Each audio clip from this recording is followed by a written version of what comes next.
You're not welcome home anymore. That's the text that hit my phone like a slap. No warning, no why, just a sentence that stripped the floor from under me. When I pulled into the driveway, the locks were changed. The mailbox wore new letters, Jenna and Alex Moore.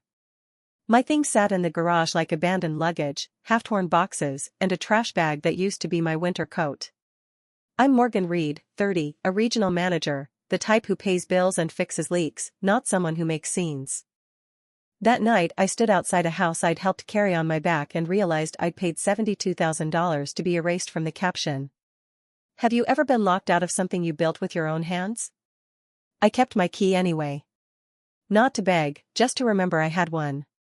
I drove to a motel with a cold lamp and thinner towels, opened my banking app, and finally looked straight at the truth I'd been skirting. 18 perfect withdrawals. $3,000 every month. 18 months. 72,000, gone like breath on glass. It started as temporary. That's what Dad said, voice shaking in a way that made me want to cover it. We're behind, Morgan. Your credit's solid. Help us refinance. We'll take over soon. Soon learned to sit. Soon grew roots. Soon became my name on the note. I signed the papers clean. Principal borrower, me. Co-borrowers, my parents. I didn't brag. I just paid. When their cards declined, I covered groceries. If utilities threatened, I bridged the gap. I kept the family phones connected, the insurance steady. It all added up, and I never totaled it. Meanwhile, Jenna glowed golden. Alex posted backyard selfies with my payments and a caption that read, "Blessed #hustle." Friends tapped little hearts. Mom praised their remodeling like it was a miracle they'd sweated for, new floors, new paint. I nodded at photos I had quietly funded. My name never made the caption. Thanksgiving, Alex joked beside the turkey, some people still mooch at 30. Laughter clinked against stemware. Mom didn't correct him. Dad topped off his wine. I carved the bird and kept my face smooth while heat crawled my cheeks. Casey, sitting beside me, found my hand under the table and squeezed. Breathe, he mouthed. So I did. I kept breathing.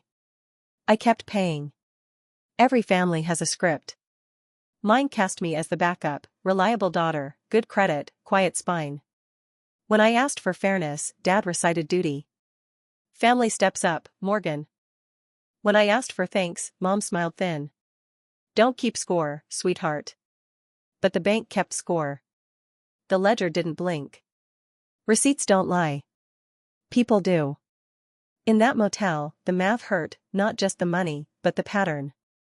I'd been financing my own erasure. I wiped my eyes once, twice, and then my jaw steadied. Let them call duty love. I finally knew the cost. The next payment would be to myself. The air smelled like lemons trapped in old curtains. I opened my laptop and called Ethan at 8:03 a.m. Got time? I asked. For you, always, he said. I told him everything, the text, the new locks, the boxes, the autopay bleeding my account. He didn't interrupt. I heard his pen move. Bring every document you have. I spread the bed with paper, the loan packet, email threads, bank statements lined like a runway, 18 months long, screenshots of Alex's homeowner posts. Casey knocked with coffee and sat on the carpet like a quiet anchor. You don't have to fix them, he said. I know, I said back. I'm fixing me. At noon I drove downtown. Ethan's office smelled like ink and oak. We took the big conference table, and he read for a long time before tapping the signature page. Principal borrower is you, he said. Co-borrowers, your parents. So payments traced to me. All of them, he nodded. He tapped again, gentler. Consent matters here. They can't just gift occupancy away. Heat climbed my neck. Not shame, recognition. The shape of a pattern I'd pretended was fog. What about the deed? I asked. I'll pull records, he said. For now, document everything. His screen flashed listing tiles, address, parcel ID, photos of the gray house I knew by heart. A red banner blinked, pending discrepancies. Title search pinged installed. We marked the time. We built the record like it could hold me. Folder names went clean and dated. Transfers. Autopay. Confirmation emails. Screenshots with corners and timestamps. Alex's caption, Home Life Blast. Jenna's remodel carousel, 10 smug squares. I added Thanksgiving notes from memory, the mooch joke, the wine pour, Casey whispering breathe. Ethan circled the number with a blue pen. 72,000, he said quietly. Your money. Your trail. I stared at it. The total didn't make me cry, it made me precise. We transcribed voicemails. Dads, figure out your life. Moms, don't make this harder. Each saved under clear labels. Next steps? I asked. Don't confront yet, he said. Watch what they try first. That night, the room felt smaller. I lay awake with my phone face down. The autopay toggle glowed like a dare. My thumb hovered, then withdrew. Not yet. Let their next move announce itself. I ordered cheap dinner, sorted receipts, clipped and backed them up twice. Every click steadied my chest. Casey texted me a picture of the sky over his apartment, salt black with silver pins. Sky's clear. You will be too. I smiled without guilt. By midnight, the folder in my cloud sang sharp. Not vengeance, verification. Not rage, readiness. They locked the door. I found the hinges. Sunday bled into Monday. Autopay due in 48 hours. 3,000 toward a locked door. Ethan texted, wait. Observe. My chest texted back, no. At 7:12 a.m., I opened the banking app and slid the toggle left. Autopay cancelled. The silence cracked like thin ice and held. Before coffee, I searched apartments. I found a one-bedroom across town, South Light, decent street, a lock I would hold. I toured at noon, signed by 3, keys promised for Wednesday. Casey loaded the boxes from the garage, some torn, some damp, all mine again. We ate pizza on the floor. Relief tasted like pepperoni and paper plates. My phone slept 2 days. No lectures, no guilt, just quiet that felt earned. Thursday, the noise returned. Unknown number, polished tone. Hello, Ms. Reed. Melissa Tran, Prestige Realty. We've encountered title issues at 847 Maple. Please return my call. I saved the voicemail to the folder and sent Ethan the audio. He called back almost laughing. Title search caught the mismatch. Translation? They tried to sell your loan. He paused. Paper beats performance. By afternoon, the family chorus warmed up. Mom first, sweetheart, call us. It's important.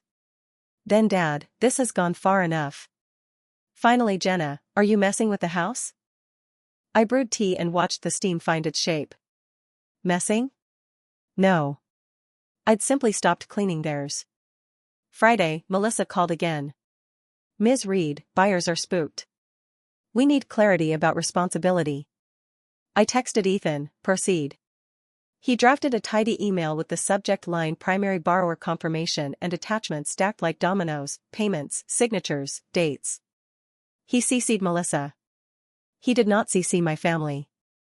That night, Alex posted a backyard selfie by a gleaming grill. Caption, Home Life Blessed. My grill. My payments. I added the screenshot to evidence. Week 2. The tone shifted. Mom's voice climbed octaves. Morgan, please. The bank keeps calling. Dad tried firm.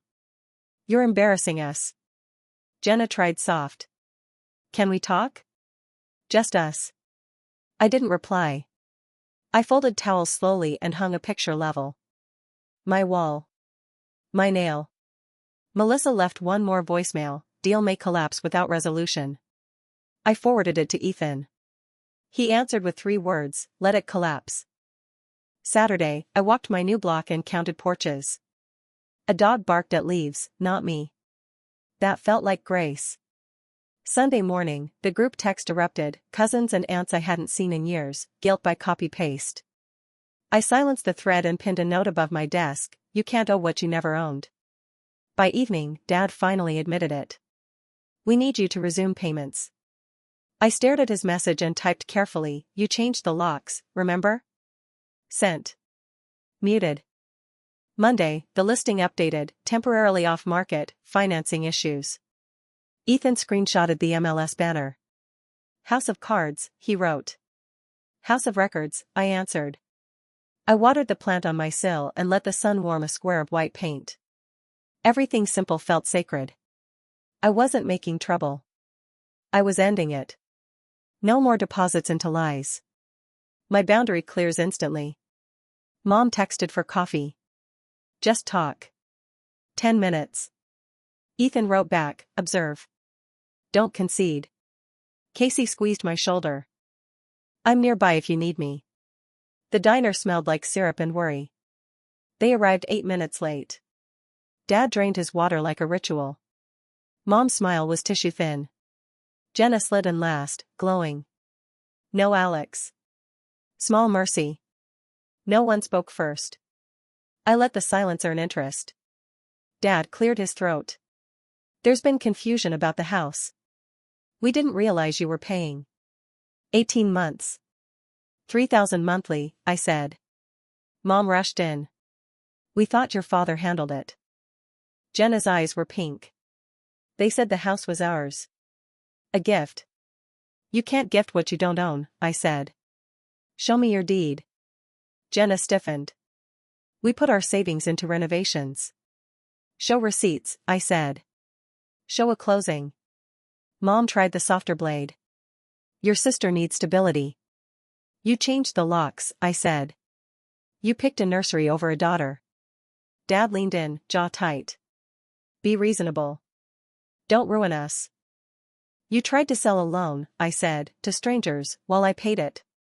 Buzzing rattled the table. Jenna's phone. Alex, calling. His voice bled from the speaker before she could mute it. Did she fix the payment? Is she back on board? Jenna hit mute, cheeks burning. I slid a folder across the Formica, payments, signatures, the MLS screenshots, Melissa's voicemails transcribed. Facts first, I said. Apologies later. Jenna cracked. Tears. Anger. Are you proud of this? You'll make your niece homeless. You did when you moved illegally, I said. I'm just stepping away. Mom grabbed my wrist. Please, honey. I removed her hand. I'm done being the reliable ghost. I stood, left cash for coffee, and walked into cold air that smelled like rain, clean and merciless. Calls multiplied that night. I didn't answer. Ethan did. Foreclosure timeline triggered, he texted later. 3 to 5 months. Weeks passed clean. And then auction day arrived. Courthouse steps, 10 a.m. clipboards. Investors. Clouds like paper. Melissa saw me and managed a small apology. I nodded once. The auctioneer read flat, 847 Maple Street. Opening bid, 200. Paddles lifted. Numbers climbed. Sold at 240. The gavel made a small, final sound that felt less like thunder and more like a page turning. Jenna swayed on the bench. Mom's mascara smudged. Dad stared at concrete like it might open and absolve him. They came anyway. Happy now? Dad asked. Not happy, I said. Honest. Mom's voice sharpened. We've lost everything. You lost it earlier, I said. When you told me to disappear. Jenna stepped close, eyes dark. You're dead to me. I met her gaze, steady. Then let me rest. Alex squared his shoulders like he wanted to widen. Casey stepped between us, calm steel. Plenty of cameras, he said. Alex looked away. My phone buzzed once. Ethan, after costs estimate 42 profit. I exhaled. Not victory, verification. We walked to the car. The keys felt warm in my palm, a small sun I'd made myself. I didn't burn a bridge. I closed a toll road. 5 months later, my life sounded quiet. Not empty, quiet. Laundry folded before noon. Windows open to a safer street. Bills with my name, only mine. Casey and I planted rosemary on the sill. He built a small shelf.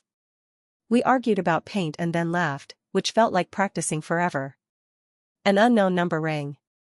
I let it buzz and then answered. Jenna's voice came scraped thin. Please meet me, she said. Just me and the baby.